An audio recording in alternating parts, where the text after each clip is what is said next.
You can do it! Welcome to the PNC Painless Computer. If you like what you see, hit the subscribe and the like button. Hey, so what are we jumping into today? What is the formula to find the sum? The sum is the total. So in column C, we have hopefully end up with 50 cookies. And here's all my friends that are going to come. And here's how many cookies I think they're going to eat. So if we end up with more than 50 cookies, I guess somebody's going to have to fork one over. All right, let's jump in. So to find the sum, you're going to put the equal sign, start typing in sum, S-U-M.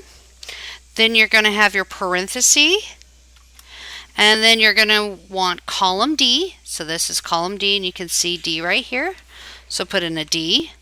And we're going to do row 3, because that's Jasmine's name, starts on row 3. So we're going to enter a 3.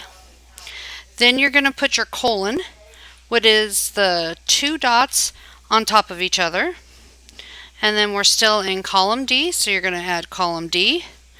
And then go to row 8.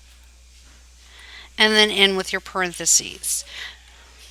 So in theory, this should equal 50. Fingers crossed. Boom. Nobody had to give up their cookies. All right. So that was pretty much the formula. Let's click on this and you can see it again. It is equal sign, sum, S-U-M, parentheses, D3 for the column and the row, colon, D8 for the column and the row, and then parentheses again. And in my other video, I showed you another way to do it really quick, is you can just highlight this and highlight them all. And then we're going to go to the 3 little dots, which is right there. You click on that, and it's a cricket M, and that is the function button. And then you hit sum, and that will also total it for you. All right, thanks guys. Have a great day.